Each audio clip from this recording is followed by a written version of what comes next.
이번에 샀어. 잘 샀네.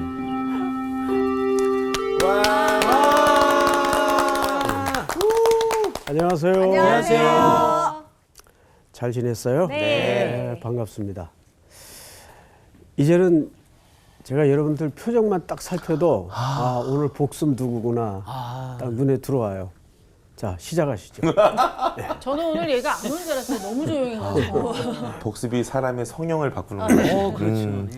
그 지난 시간에 저희가 그 마태복음 5장 27절부터 32절까지 간음하지 말라라고 하는 간음에 대한 주제를 가지고 이야기를 해주셨는데요. 여기서 간음하지 말라 너희가 들었다라고 얘기해 주셨던 내용들이 간음에 대해서 여러 가지 해석들이 있었는데 그 당시 이제 유대인들이 가지고 있던 해석들은 간음과 이제 그 이혼의 영역을 같이 연결져 생각하시는 분들이 있었고 그렇게 해석했던 분들의 이야기들을 보면 수치를 줄 때 이혼이 가능하다. 그런데 수치를 줬던 원인들이 그 당시 너무 어이가 없었던 것이 뭐 얼굴이 못생겨서 아니면 살림을 못해서 음식을 못해서 이런 것 때문에 버림받는 여자들이 있었던 것에 대한 영역들이 간음과 이혼의 영역이 이렇게 같이 이어졌던 부분들이 있었는데 그것을 새롭게 해석해 주신 게 이제 예수님이 그렇게 얘기해 주셨습니다. 너희에게 다시 얘기하는데 음욕을 품는 자마다 이제 간음하게 된 거다.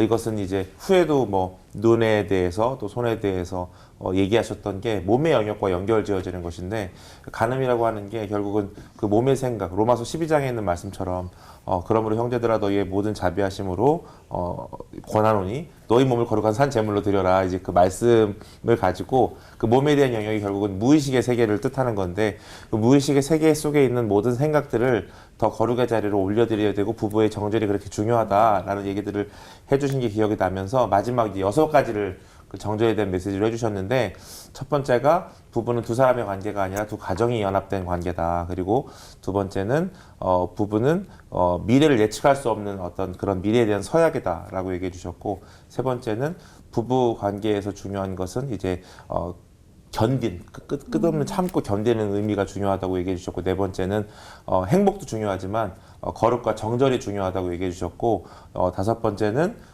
멀고 먼 헌신이 중요하다. 그리고 여섯 번째는 출구 전략을 없애고 살아가는 그 부부 정절에 대한 의미가 중요하다고 얘기해 주시면서 부부에 대한 의미를 얘기해 주셨던 것이 기억이 납니다. 기가 막히다. 1, 2, 3, 4, 5. 우리 6가지 다 외울 줄 몰랐어요. 정리 하나도 제대로 안 됐어. 예, 잘하셨어요. 열심히 준비했는데 또 반도 못했네. 지금 복습을 다 들어보니까 네. 지난주 공부한 내용이 여기저기 다 그냥 있어. 뭐 바구니에다 놓고 흔들면 뭐 작품이 하나 나오겠죠? 예, 잘하셨어요. 잘하셨어요. 그러니까 주제만 생각을 해도 큰 공부가 됩니다. 네. 예. 오늘 수업 마태복음 20강 더 나은 의.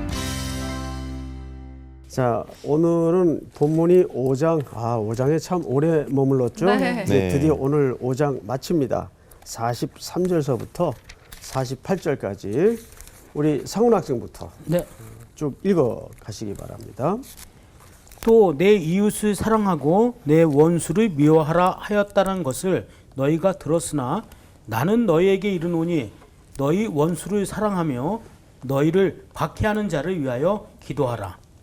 이같이 한즉 하늘에 계신 너희 아버지의 아들이 되리니 이는 하나님이 그 해를 악인과 선인에게 비추시며 비를 의로운 자와 불의한 자에게 내려주심이라.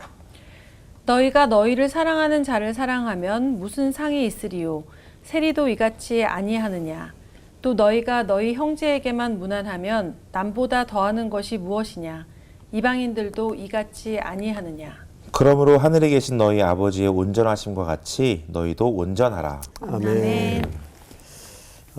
오늘 내용이 사실 우리가 늘 들어오던 굉장히 평이한 내용처럼 읽혀지지만 아주 어렵습니다. 예. 이게 속으로 목사님은 쉬운 것도 어렵게 하더라. 맞아, 계속 다 어려웠던 것 같아요. 쉬운 게 없었어요. 정말 그랬나요? 네. 좀 재물차립니다. 뭐 그렇다고 또 그렇게 얘기하시면 자, 우리 33절 한번 볼까요? 좀 앞에 부분을 좀 먼저 인용을 좀 해보겠습니다. 또 옛사람에게 말한 바 헛 맹세를 하지 말고 네 맹세한 것을 주께 지키라 하였다는 것을 너희가 어쨌어요? 들었으나. 들었으나. 자, 저를 보세요. 들었다라는 말은 그냥 리스닝 되었다 그런 의미가 아니죠. 네. 들었다라는 말은 아주 오랜 세월의 전통을 거쳐서 그들이 배우고 그 배운 것이 문화가 되고 전통이 되고 몸으로 체득화되었다는 뜻이에요. 그게 들었다. 들어왔어요, 쭉. 네. 그것이 이제 우리의 의식으로도 이제 굳어지는 경우가 있겠죠. 네. 자, 그런데 오랜 세월 그렇게 가르침을 받아왔는데 예수님에 의해서 이 부분이 재해석이 돼요. 34절을 볼까요? 자, 첫 번째 33절의 주제가 맹세였다면 네. 맹세를 어떻게 하는 것으로 들어왔습니까? 우선 33절 옛사람에게 말한 바 헛 맹세를 하지 말고 네 맹세한 것을 주께 지키라 하였다는 것을 너희가 들었다. 이렇게 맹세하는 것은 지켜라. 이렇게 들었단 말이에요. 네. 네. 그렇게 배워왔단 말이에요. 네. 그렇죠. 근데 예수님은 그것을 어떻게 재해석하냐면 나는 너희에게 이르노니 이 말씀을 지금 예수님이 하고 계세요. 나는 너희에게 이르노니 도무지 맹세하지 말지니 하늘로도 하지 말라 이는 하나님의 보좌임이요. 맹세하지 자. 말라. 여기 모순이 벌어져요. 33절에서는 옛사람에 의해서 맹세를 지키라고 배웠죠. 네. 맹세를 했으면 지키라고 배웠어요. 그렇죠. 맹세, 뭐 서원 다 같은 얘기예요. 지키라. 지키라. 근데 이것은 이들이 들은 거예요. 들은 거. 네. 들어왔던. 들은 것이라는 말은 기록된 팩트보다는 해석을 통해서 가르침을 받았다 그 말이겠죠. 네. 들었다라는 말은 이 부분은 지난주에도 강조를 했던 대목이에요. 네. 근데 예수님은 어떻게 해석을 하는가? 우리 광호 학생이 한번 34절을 읽어보세요. 나는 너희에게 이르노니 도무지 맹세하지 말지니 하늘로도 하지 말라 이는 하나님의 보좌임이요. 자, 예수님은 근데 맹세를 하라 그랬어요? 하지 말라 그랬어요? 하지 말라. 하지 말라. 하지 말라 그랬어요. 하늘로도 하지 말라 그랬어요. 그러면 우리가 어느 장단에 춤을 춰야 될까? 우리 민수기 30장 2절을 한번 누가 읽어보세요. 네. 사람이 여호와께 서원하였거나 결심하고 서약하였으면 깨뜨리지 말고 그가 입으로 말한 대로 다 이행할 것이니라. 자, 보세요. 민수기 30장 2절에 보면 자, 서약, 서원 이거 전부 맹세란 말이에요. 네. 네. 자, 이것을 했으면 어떡하라고요? 그 다 지키라. 입으로 말한 대로 다 이행할 것이. 지켜라. 네. 네. 지켜라. 그러니까 그 말은 하란 말이에요, 하지 말라는 말이에요. 하라는 하라는 얘기죠. 맹세가 있을 수 있다 그 말이에요. 있을 수 있다. 구약 성경은 네. 네. 또 한 군데만 더 볼까요? 신명기 10장 누가 한번 찾아보세요. 20절. 내 하나님 여호와를 경외하여 그를 섬기며 그에게 의지하고 그의 이름으로 맹세하라. 자 보세요. 맹세하라는데. 맹세하라 그랬어요. 네. 네. 신명기에서도 맹세, 이거 아예 맹세라는 표현을 했죠. 네. 네. 하라. 자 마지막 한 군데만 더 찾아볼까요? 고린도후서 1장 우리 광호 학생이 한번 찾아보세요. 네. 23절. 23절 읽겠습니다. 내가 내 목숨을 걸고 하나님을 불러 증언하시게 하노니 내가 다시 고린도에 가지 아니한 것은 너희를 아끼려 함이라. 우리가 너희 믿음을 주관하려는 것이 아니요 오직 너희 기쁨을 돕는 자가 되려 함이니 이는 너희가 믿음에 섰음이라. 자 거기 보시면 고린도 교회 성도들에게 사도 바울이 뭐라고 썼어요? 초입에 내 목숨을 걸고 목숨을 건다는 말은 뭐 하라는 얘기입니까? 맹세. 맹세라 이거죠. 맹세라는 맹세를 지키고. 얘기예요. 그러니까 바울도 맹세를 했어요. 하라 그랬어요, 말라 그랬어요? 하라고 했어요. 하라고 그랬어요. 하라 그랬어요. 근데 제일 중요한 문제는 예수님은 도무지 맹세하지 말라 그랬어요. 수희 학생, 네. 이 곤란한 갈등을 어떻게 이해하고 계세요? 그러니까 뭐 이것저것 뭐 말도 안 되는 거 다 갖다 붙여서 맹세하지 말라는 뜻 아닐까요? 목숨을 걸 정도로 중요한 거 이런 건 정말 제가 봤을 때는 네. 예수님의 입장에서는 어차피 인간은 맹세를 해도 지키지 못할 사람들이란 말이죠. 십계명이라는 게 그런 거 아닙니까? 어차피 지키지 못하니까 진지해진다, 또 진지해진다. 그걸 통해서 우리는 예수님 없이는 살 수 없다. 또 의외로 저런 게 정답일 수 있거든. 어떻게 여러 개 얘기하면 그중에 나오겠어요. 제가 이렇게 공부를 같이 하다가 네. 진짜 깜짝깜짝 놀랄 때가 요즘은 자주 있어요. 아, 그래요? 자, 여러분 창세기 9장에도 하나님이 우리에게 맹세했어요. 네. 죄악에 빠진 인생들을 홍수로 다 심판하셨죠. 네. 그러고 나서 다시는 물로 심판하지 않겠다. 심판하는 일이 없을 것이다. 네. 우리에게 하나님이 맹세하신 거예요. 약속하신 거예요. 그러니까 하나님도 맹세를 해요, 안 해요? 하십니다. 하시죠. 하신단 말이에요. 네. 그런데 왜 예수 그리스도만이 도무지 맹세하지 말라고 했을까? 여기에 매우 중요한 구속사적인 이유가 감추어져 있습니다. 자, 성경을 다시 보십시다. 33절을 다시 보세요. 또 옛사람에게 말한 바 무슨 맹세입니까? 앞에 헛 맹세. 바로 그 부분이에요. 그러니까 예수님이 맹세하지 말라는 말은 맹세 자체를 하지 말라는 말이 아니에요. 여러분 사실 생각해 보세요. 우리가 살다 보면 무조건 예수 그리스도 갖다 붙인다고 답이 되는 게 아니고, 상훈 학생, 네. 우리가 살다 보면 약속을 하고 자기 자신을 향해서 맹약을 할 때 신앙적인 눈금이 생기고 사실 더 견고해지고 확신의 성장 단계로 나아갈 수가 있는 신앙적 수단이 맹세예요. 네. 네. 수희 학생 평생 살면서 신앙생활하면서 맹세 한 번도 안 해봤어요? 해봤습니다. 해봤잖아요. 네. 네. 뭐 저도 수없이 맹세를 하죠. 하나님 이번만 봐주시면 아이고.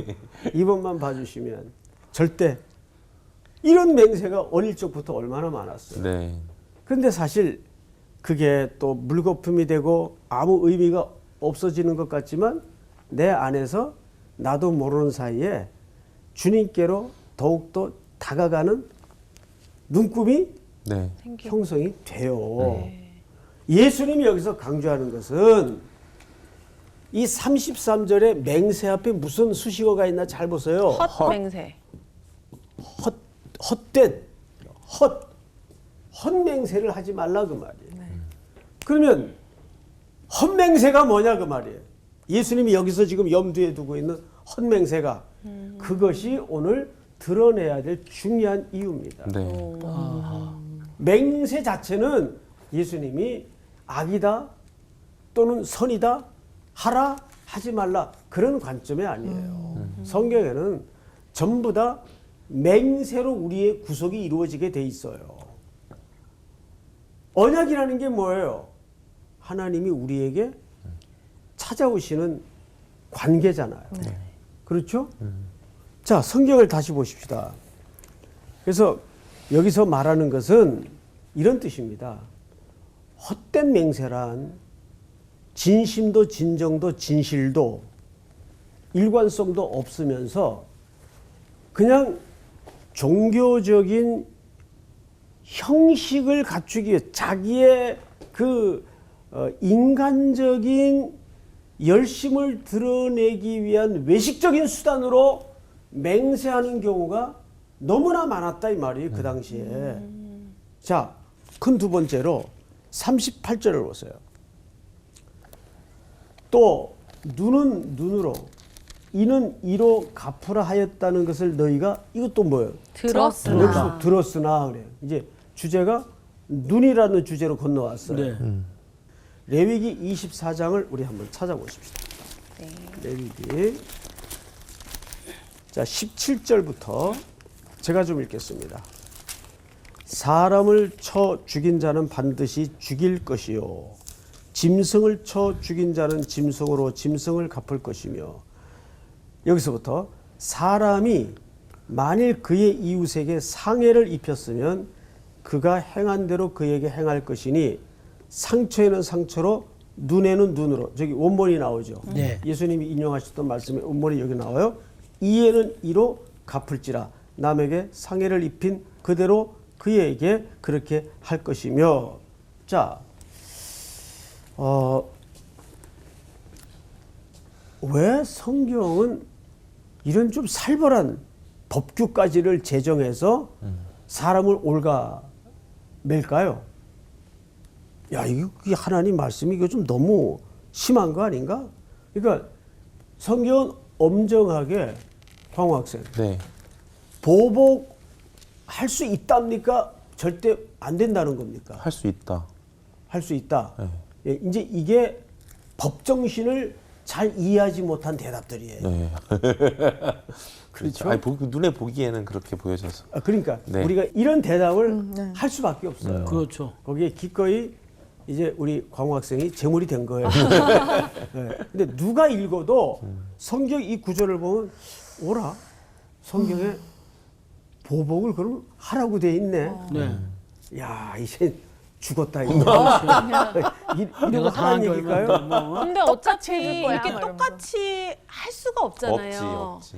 한 대 맞으면 사실 나는 한 그럼. 5대 치고 그럼, 싶은 게 그럼. 사람 마음인데. 자, 말 똑같이- 잘했어요. 네. 전적 있지. 누가 내 이를 네 대를 부러뜨렸어. 어우.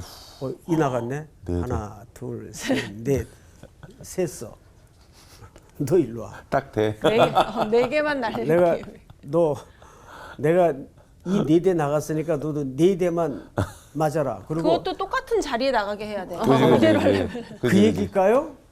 이게 그 아니죠. 얘기가 아니에요. 네. 방금 우리 수희 학생이 무슨 의도를 가지고 대답을 꺼낸지 제가 알아요. 사람의 그 본질적인 생리상 그렇죠. 사람은 네 대를 부서뜨렸으면 머리를 부수고 싶을 거예요. 그럼요. 맞아. 네. 예? 그 이상의 보복을 하고 싶은 게 인지상정이에요. 네. 그거를 방지하는 거예요. 그러니까 이것은 부득이한 리밋을 두는 겁니다. 네, 네. 그러니까 사실상 보복을 하지 마라. 하란 얘기가 아니라 하지 말라. 그 이상은 하지 말라는 말이에요. 무슨 말인지 알겠어요? 네. 네네. 자, 그런데 그 수희 학생이 읽어보세요. 39절.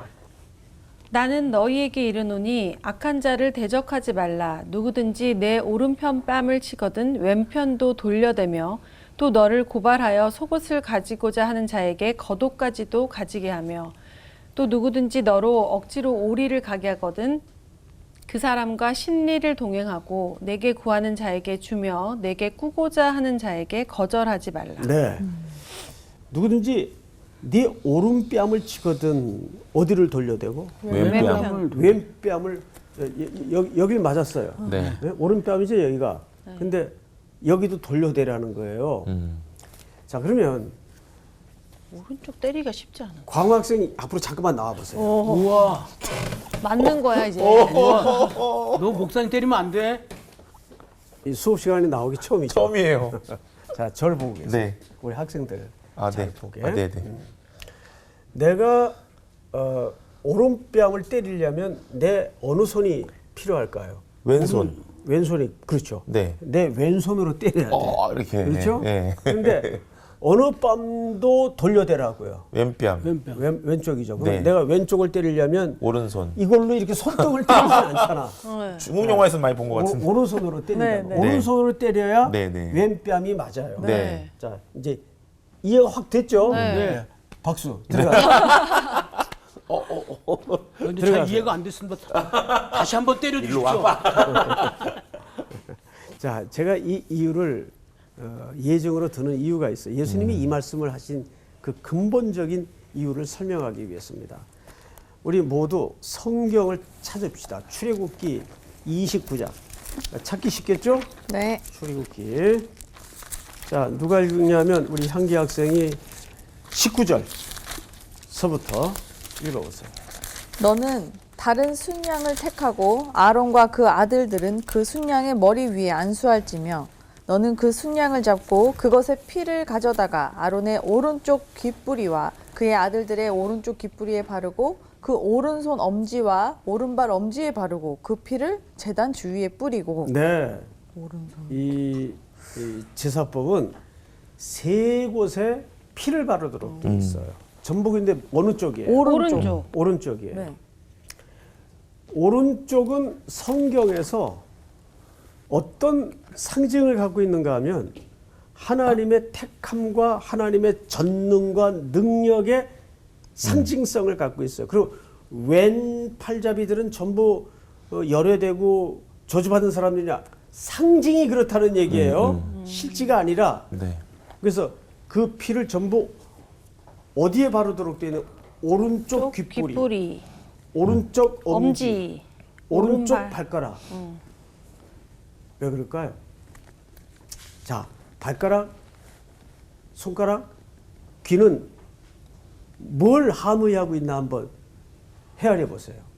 성원 학생. 듣고 손가락, 행하고 그렇죠. 순종하고 걸어가. 듣고 행함에 대한 거기에 그 피를 바르라. 그 상징적인 장소에다가 피를 바르라는 말은 그것이 먼저 속량되어져야 된다 그 말이에요. 네. 우리의 모든 삶의 문제가 그리스도의 피로 바뀌는 새로워질 방법이 없다는 것을 네. 그렇게 얘기하는 거예요. 네. 여러분 결국 여긴 행위를 상징하는 손과 발만 오른쪽으로서 상징을 했지만 그건 우리 전신의 삶의 모든 문제를 여기에 녹여 놓았다고 해도 틀린 말이 아니에요. 그렇다면 다시 예수님이 오른뺨을 누가 때리거든 어디를 돌려대라? 왼뺨. 왼뺨을 돌려대라. 그 왼뺨을 무슨 손으로 때렸을까요? 오른손으로 오른손. 때려야 되죠. 그렇죠. 그럼 못 때리겠죠. 오른손으로 때려야 되는데 이렇게 그런 행위를 어떻게 하라는 거예요? 하지 마. 이제는 보복하고 남을 가해하는 그런 죄악의 삶을 피가 묻어지는 속량의 과정을 통해서 이제는 씻어야 된다. 그 얘기를 여기서 이렇게 하는 거예요. 네. 계속 읽어볼까요? 우리 향기 학생. 어디요? 출애굽기요? 예, 출애굽기. 벌써 덮었나요? 아닙니다. 예, 계속 읽어보세요. 제단 위에 피와 관유를 가져다가 아론과 그의 옷과 그의 아들들과 그의 아들들의 옷에 뿌리라. 그와 그의 옷과 그의 아들들과 그의 아들들의 옷이 거룩하리라. 네, 이 사람들이 다 제사장들이죠. 네. 제사장들이 입은 옷은 뭐예요? 에봇. 요한계시록에서 성도들이 입은 흰 옷을 성도들의 행위로 묘사를 해요. 네. 이는 성도들의 의로운 행위라. 그 의로운 행위라는 말은 그리스도로 씻음 받은 옷을 네. 상징하는 겁니다. 그러니까 출애굽기의 제사법이라든지 레위기의 모든 제사법은 사실상 속량하신 그리스도의 흘린 보배로운 피를 제외하고는 설명이 안 돼요. 그런데 마태복음 다시 가서 오늘 본문을 보세요. 41절 우리 상훈 학생이 한번 읽어보세요. 또 누구든지 너로 억지로 오리를 가게 하거든 그 사람과 심리를 동행하고. 자 보세요. 여기 초점이 뭐죠? 오리를 가자고 하거든 얼마를 동행하라고요? 심리. 그러면 여기 수식어가 억지로입니다. 그죠? 네. 근데 억지로 가야 되는 길인데 그걸 자원함으로 가라 그 뜻이에요. 두 배를. 이 말은 로마의 법을 이해하지 못하면 절대 이해가 안 되는 본문이에요. 이스라엘은 당시 로마 제국의 지배하에 있었단 말이에요. 네. 근데 억지로 길을 갔던 사람이 있었죠. 아, 구레네 시몬. 그렇죠. 네네. 그는 예루살렘에 절기를 지키러 왔다가 네. 한 죄인이 골고다 언덕을 향해서 횡대 이미 세로 막대기는 현장에 서 있고 네. 횡대를 이고 갈보리 언덕을 걸어가는데 워낙 밤새 신문을 받고 몸이 허약한 상태에서 지쳐 있어요. 그래서 주춤주춤 올라가는 그 집행을 로마 군인들이 신속히 처리하기 위해서 연도에 서 있던 누구를? 구레네 사람. 그렇죠. 그게 무슨 법이냐면 로마 정권은 식민지 지배 백성들에게 무슨 권한이 있는가 하면 노동 징집 권한을 갖고 있어요. 그러니까 이 노동 징집법에 의해서 구레네 시몬은 차출이 된 겁니다. 그리고 예수님이 지고 가던 그 횡대의 십자가를 마저 지고 올라가 구속을 이루는데 쓰임을 받는 뜻밖의 인물로 등장을 합니다. 자, 두 번째. 성경을 다시 보세요. 두 번째. 우리 방황학생 40절을 한번 읽어보세요. 또 너를 고발하여 속옷을 가지고자 하는 자에게 겉옷까지도 가지게 하며. 여러분, 히브리인들의 당시 문화 속의 옷의 구조를 좀 이해를 하고 이 본문을 볼 필요가 있는데 원피스처럼 여자들 원피스. 옳지. 그렇게 이해하면 제일 가운 편하겠네. 근데 이제 그게 속옷이에요. 그냥 속옷 겸 그냥 옷이에요. 네. 그런데 여기서는 무엇까지도 내어주라고? 겉옷까지. 그러면 수양생 알몸. 겉옷이 뭘까요? 겉옷. 겉옷이요? 예. 의미하는 게 따로 있다는 얘기인 당연하죠. 거예요? 히브리인들의 이해 속에서 겉옷은 알아. 뭐예요? 알겠다. 뭐 어떤 거? 신분? 아니 신분이 아니고 그런 차원이 아니에요. 옛날 생명. 사람들은 한 벌의 여벌을 더 갖고 다녔다고 얘기 들은 것 같아요.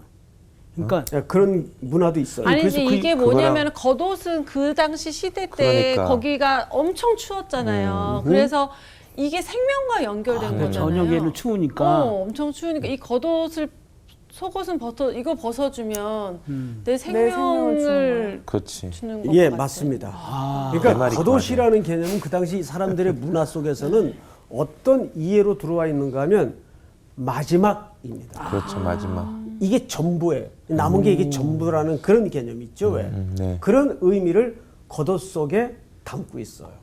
그리고 겉옷에는 보통 이제 종교인들은 겉옷에다가 그 술을 달아서 네네. 거기에 율법 조항들을 써놓고 그것이 자기의 신분을 상징하기도 했어요. 그러니까 겉옷까지 내어주라는 말은 이런 의미가 담겨져 있는 거죠.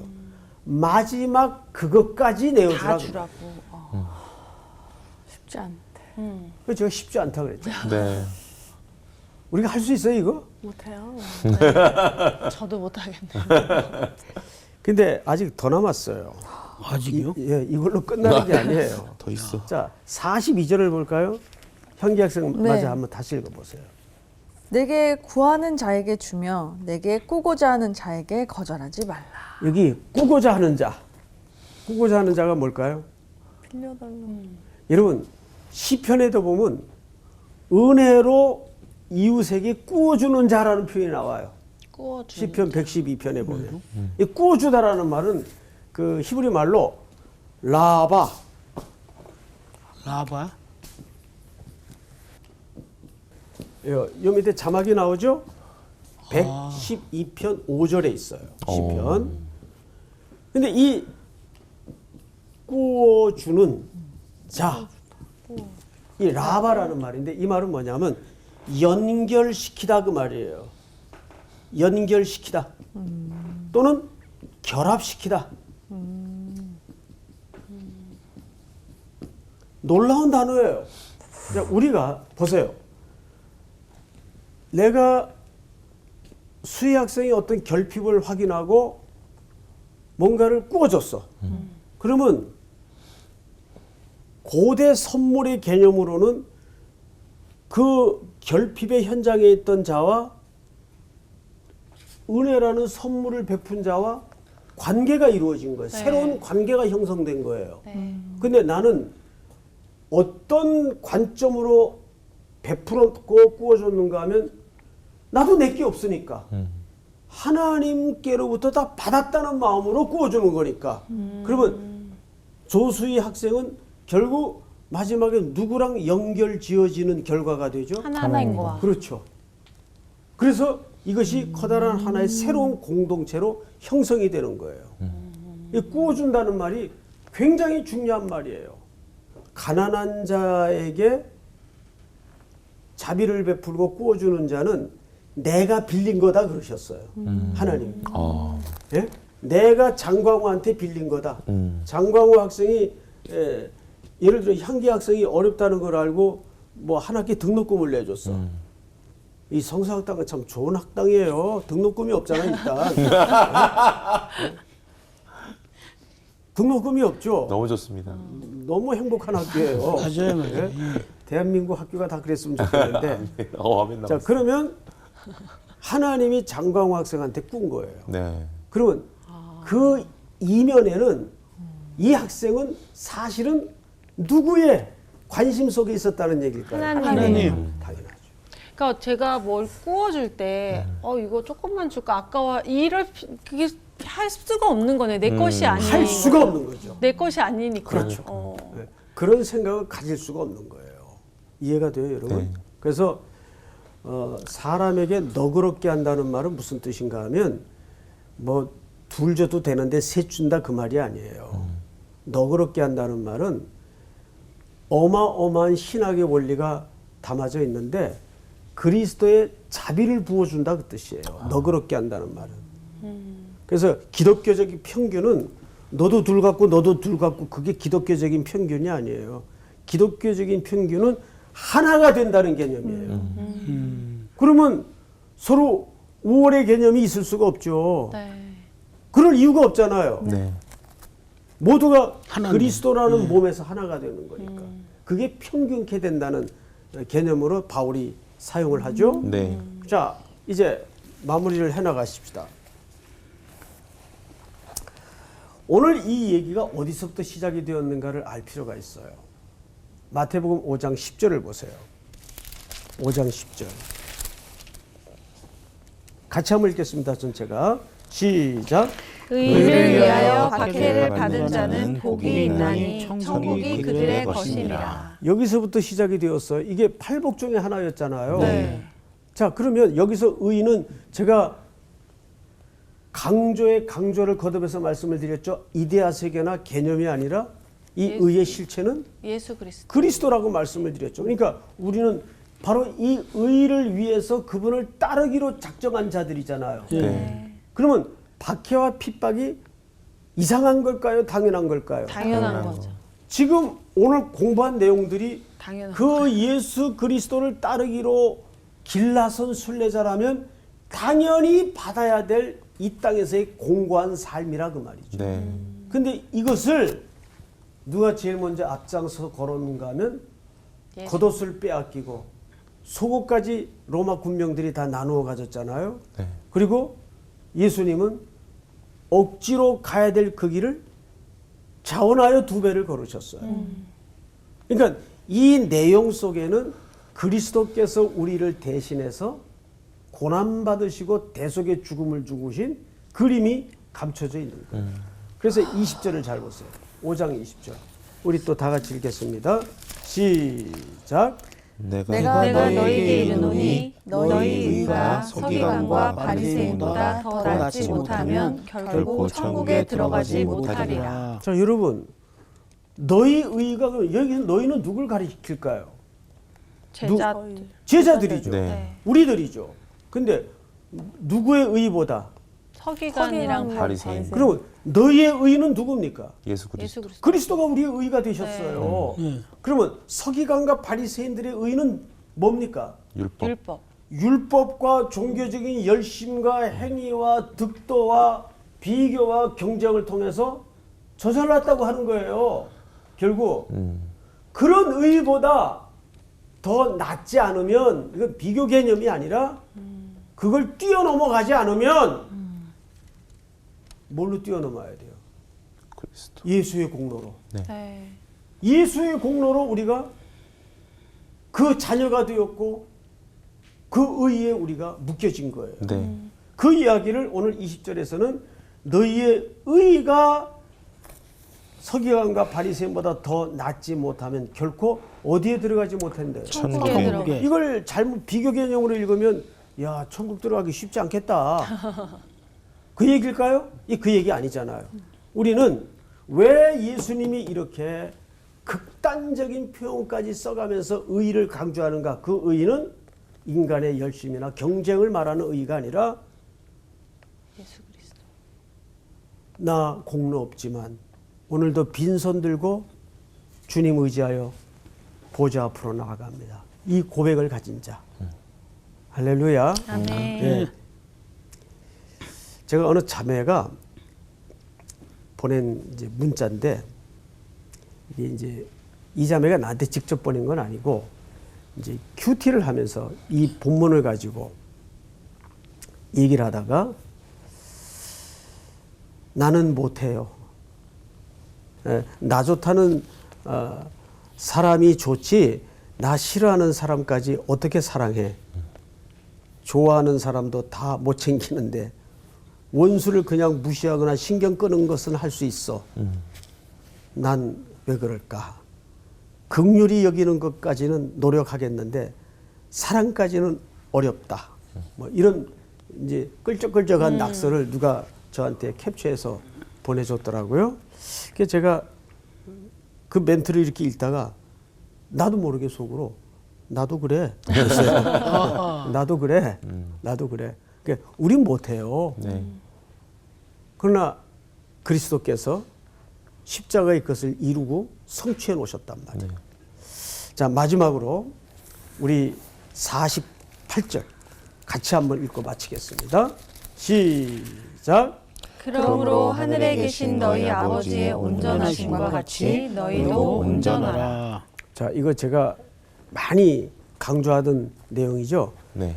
여기 아버지라는 단어가 등장을 하고 온전이라는 단어가 등장을 해요. 온전이라는 말은 완벽하다라는 말이 아니에요. 수희학생, 네. 어떻게 온전해질 수 있다고 제가 수백 번을 말한 것 같아요. 답해보세요. 뭐라고? 탕자. 네, 탕자. 아, 맞나요? 탕자처럼 뭐 그런 것까지 컨닝을 해요. 온전해진다. 저 사실 선생님이 설명해 주셨던 거는 이렇게 딱 지금 떠오르지 않는데 우리는 우리의 노력으로 어떻게 해서든지 온전해지거나 완전해지려고 노력해도 되지 않잖아요. 아버지의 품 안에 들어와 있을 때만 우리가 온전해짐을 받을 수 있는 게 아닌가. 그 쉬운 답을 뭐 이렇게 그러니까. 버벅거려요. 나 왜 얼굴 빨개졌어 지금? 잘했어. 이제 둘째 아들이 다 털어먹고 거지가 되잖아요. 네. 그런데 아버지의 집을 기억하고 그냥 그 모습 그대로 달려가요. 뭐 좀 세수도 하고 뭐 새 옷도 갈아입고 그런 게 아니라 생 거지꼴로 돌아가는데 그냥 아버지가 안아버리잖아요. 네. 온전해진 거예요. 아버지 집에 머무는 것이 최고로 온전해진 겁니다. 네. 그래서 이 본문은 이렇게 살라 저렇게 살라의 의미가 아니에요. 네. 그리스도 외에는 우리를 이 행복으로 이끌 자 없다라는 예수만이 소망이라는 말씀을 이렇게 결론 짓는 겁니다. 자, 오늘 공부는 여기까지. 감사합니다.